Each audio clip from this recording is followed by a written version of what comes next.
नमस्कार, मैं हूं निकिता और आप देख रहे हैं सत्यहिंदी.com।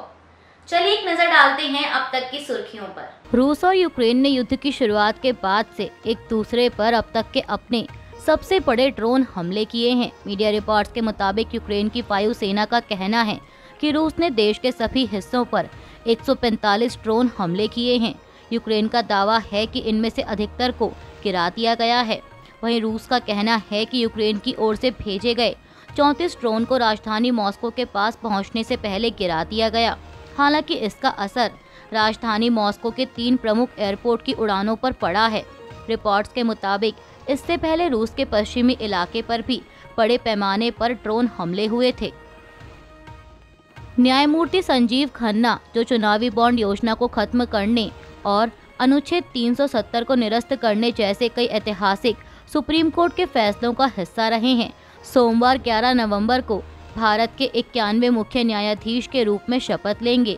राष्ट्रपति द्रौपदी मुर्मू सुबह 10 बजे राष्ट्रपति भवन में आयोजित समारोह में उन्हें पद की शपथ दिलाएंगी। न्यायमूर्ति खन्ना न्यायमूर्ति DY चंद्रचूड़ का स्थान लेंगे, जो रविवार को सेवानिवृत्त हुए थे, और उनका कार्यकाल 13 मई 2025 तक रहेगा। कांग्रेस प्रमुख मल्लिकार्जुन खड़गे ने रविवार को प्रधानमंत्री नरेंद्र मोदी और भाजपा पर संविधान की लाल किताब को शहरी नक्सलवाद के बराबर बताने के लिए निशाना साधा और कहा कि प्रधानमंत्री ने 2017 में तत्कालीन राष्ट्रपति रामनाथ कोविंद को भी ऐसी ही एक प्रति दी थी। महाराष्ट्र विधानसभा चुनावों के लिए विपक्षी महाविकास अघाड़ी के घोषणा पत्र को लॉन्च करने के बाद एक संवाददाता सम्मेलन को संबोधित करते हुए खड़गे ने यह भी कहा कि उनकी पार्टी की जाति जनगणना की मांग लोगों को विभाजित करने के लिए नहीं है, बल्कि यह समझने के लिए है कि वर्तमान में विभिन्न समुदायों की स्थिति कैसी है, ताकि उन्हें अधिक लाभ मिल सके। जम्मू कश्मीर के किश्तवाड़ जिले में हथियारबंद चरमपंथियों की मौजूदगी को लेकर रविवार को भारतीय सेना अभियान चला रही है।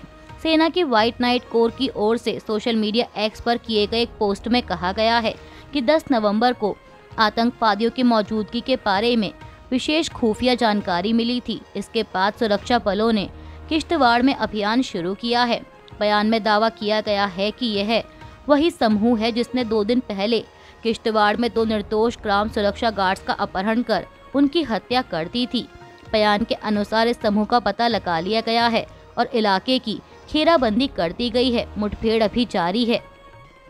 समाजवादी पार्टी प्रमुख अखिलेश यादव के बाद अब कांग्रेस अध्यक्ष मल्लिकार्जुन खड़गे ने भी मुख्यमंत्री योगी आदित्यनाथ पर बिना नाम लिए निशाना साधा है। उन्होंने कहा कि कई नेता साधु के वेश में रहते हैं और अब राजनेता बन गए हैं, मुख्यमंत्री भी बन गए हैं।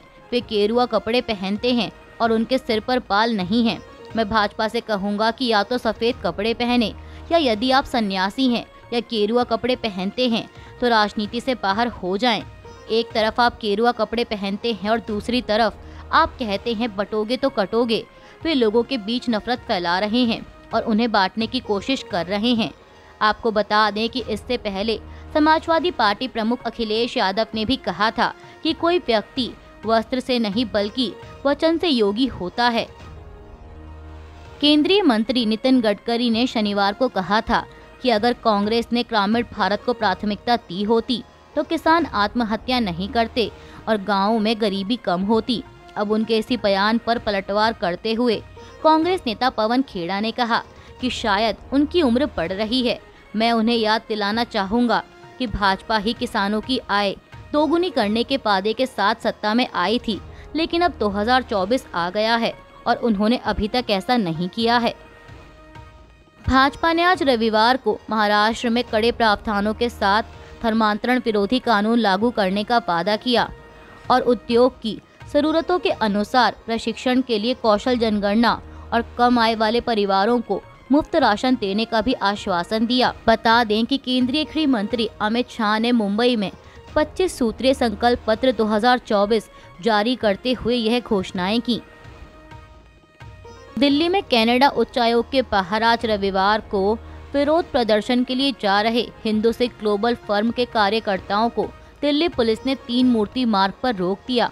बताया जा रहा है कि यह विरोध प्रदर्शन कनाडा में एक हिंदू मंदिर पर हुए कथित हमले के विरोध में था। हिंदू सिख ग्लोबल फोरम के अध्यक्ष तरविंदर सिंह मारवा ने कहा कि हम ये बताने आए हैं कि हम सब एक हैं। एक सच्चा सिख कभी भी एक खालिस्तानी नहीं हो सकता। हमारे देश भारत और इस तिरंगे का सम्मान करना चाहिए। हिंदुस्तान का सिख तिरंगे के साथ है, वो खालिस्तानियों का समर्थन कभी नहीं करता है। महाराष्ट्र विधानसभा चुनाव के लिए भाजपा ने अपना संकल्प पत्र जारी कर दिया है।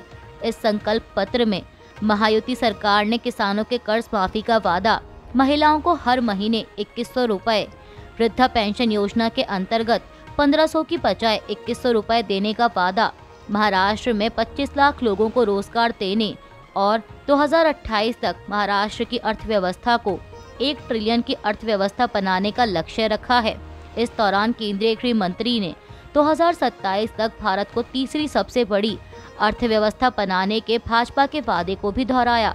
शाह ने कहा कि भारत 5वीं सबसे बड़ी अर्थव्यवस्था बनने की स्थिति में पहुंच गया है और मैं वादा करता हूं कि 2027 तक हम तीसरी सबसे बड़ी अर्थव्यवस्था बनने जा रहे हैं।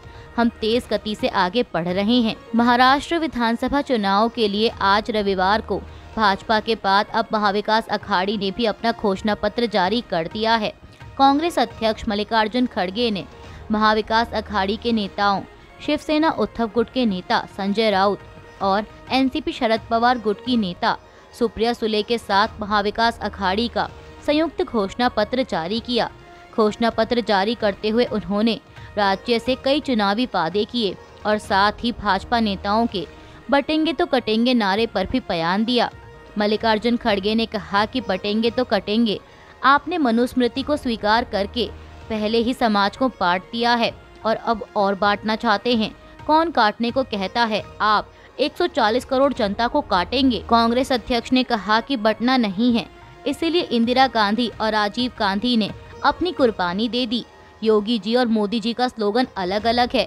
मोदी जी कहते हैं कि एक हैं तो सेफ हैं। खड़गे ने कहा कि हमने एकता और आज़ादी के लिए जान कुर्बान की है। हमारे लोगों ने लड़ा है और आज़ादी दिलाई है। जिन्होंने आज़ादी दिलाई उनको ही मारने वाले लोगों में से आप हैं। अलीगढ़ के खैर विधानसभा उपचुनाव में भाजपा के प्रत्याशी सुरेंद्र दिलेर का एक फोटो सोशल मीडिया पर काफी वायरल हो रहा है। दरअसल इस तस्वीर में देखा जा सकता है कि सभी वरिष्ठ भाजपा नेता मंच पर कुर्सियों पर बैठे हैं, जबकि सुरेंद्र दिलेर जमीन पर बैठे हुए नजर आ रहे हैं। अब इस तस्वीर को लेकर विपक्ष ने भाजपा पर हमला बोला है और इसे दलित समाज के प्रति अपमान बताया है, लेकिन वहीं सुरेंद्र दिलेर ने इस पर अपने विचार रखते हुए बताया कि यह उनके गुरुओं और बुजुर्गों के प्रति सम्मान का प्रतीक है, न कि अपमान का। उन्होंने स्पष्ट किया कि उनके परिवार में हमेशा से बुजुर्गों और गुरुओं का आदर और सम्मान किया जाता रहा है। उनके पिता और दादा हमेशा अपने से बड़े लोगों को ऊंचा स्थान देते थे और खुद नीचे बैठते थे ताकि उनका आदर और सम्मान बना रहे। यह आदतें उन्होंने अपने परिवार से सीखी हैं और अब वह इन परंपराओं को आगे बढ़ा रहे हैं। वक्फ संशोधन विधेयक पर जेपीसी के सदस्य मोहम्मद जावेद के आरोपों पर अब समिति के अध्यक्ष जगदम्बिका पाल ने बयान दिया है। उन्होंने कहा कि संसद भी जब चलती है तो ऐसा नहीं होता कि हर एक सांसद मौजूद रहता है। इस जेपीसी के स्टडी टूर का मकसद यह है कि वह उस राज्य के सरकारी कर्मचारियों को, अल्पसंख्यक कमेटी को, वक्फ बोर्ड को या जो भी हितधारक हैं, ऐसे लोगों को अपनी बात कहने का मौका देती है। जगदम्बिका पाल ने कहा कि वे अपने तर्क देते हैं, फिर हम दिल्ली में जेपीसी में बैठकर उस पर गौर करते हैं। कांग्रेस के सांसद जेपीसी को लेकर जो कह रहे हैं वह ध्यान भटकाने वाली बात है। आपको बता दें कि इससे पहले समिति के सदस्य और कांग्रेस के सांसद मोहम्मद जावेद ने कहा था कि मोदी जी के राज में हर चीज मनमाने तरीके से होती है। मीटिंग में ऐसे ऐसे लोगों को बुलाया जाता है जिनका वक्फ से कोई ताल्लुक नहीं होता है। महाराष्ट्र में चुनाव प्रचार के दौरान AIMIM प्रमुख और हैदराबाद के लोकसभा सांसद असदुद्दीन ओवैसी ने प्रधानमंत्री मोदी के एक रहेंगे तो सेफ रहेंगे वाले बयान पर दोबारा प्रतिक्रिया दी है। एक जनसभा को संबोधित करते हुए उन्होंने कहा कि मोदी बोल रहे हैं कि एक हैं तो सेफ हैं, लेकिन मजलिस कहती है कि अनेक हैं तो अखंड हैं। ओवैसी ने कहा कि मोदी बोल रहे हैं एक हो जाओ, भारत में अनेक लोग हैं, मराठा हैं, दलित हैं, मुसलमान हैं, ईसाई हैं, OBC हैं, तमिल के हैं, तेलंगाना के हैं, कैसे हो जाएं? कोई अपने कल्चर को छोड़ेगा? मोदी चाहते हैं कि भारत की सारी विविधता खत्म हो जाए। उन्होंने कहा कि मोदी एक करना चाहते हैं, आरएसएस एक करना चाहती है। मैं मोदी को जवाब दे रहा हूँ, इंसाफ है तो इंडिया सेफ है, संविधान है तो सम्मान है, अंबेडकर जिंदा है तो गोडसे मुर्दा है। अभी के लिए बस इतना ही। बाकी की खबरों के लिए जुड़े रहिए सत्यहिंदी.com के साथ।